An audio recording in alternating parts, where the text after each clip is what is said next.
We think romances are about love, but they're actually about conflict, as every story is. It's about solving a problem that is at the core of the story. A lot of what's going on between the people who will become lovers or who are lovers is about that conflict, which is proving the truth of a theme. And a theme is not a trope. It's not like a recurring motif. That is another way that the word theme is used.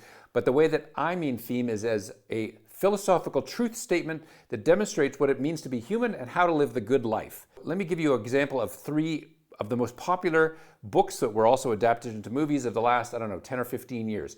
So the first is This Ends With Us. And it's about a woman dealing with the legacy of her father's abusiveness. The story begins at his funeral and ends at his gravestone. So it's bookended by that.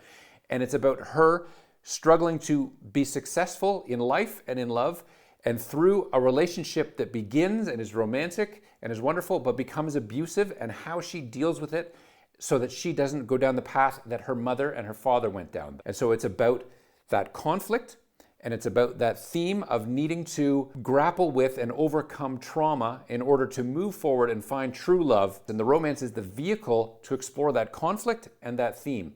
The second book is very similar. It's called The Idea of You, and it's about an older woman who's like 39 years old falling in love with a young man. And in the book, he's 20 years old. In the movie, he's 24 because Hollywood doesn't like controversy.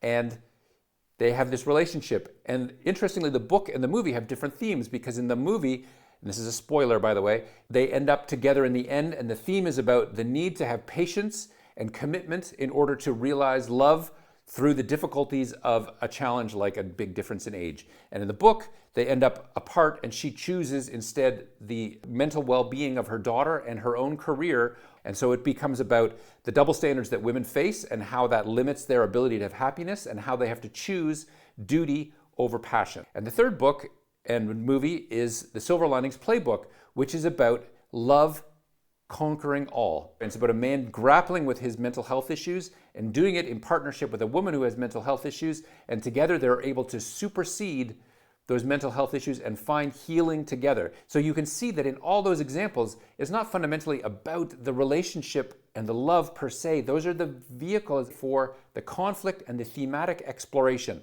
So you need to keep that in mind and not simply have people looking into each other's eyes, moony-eyed, because that becomes boring very quickly. Even if you have a lot of heat in your story, it fundamentally has to be rooted in real human struggles with real stakes and real thematic soul in order to keep people around till the end of your book. If you have any questions, leave them down below. Any comments, please feel free to add them. We'll talk soon. Bye for now.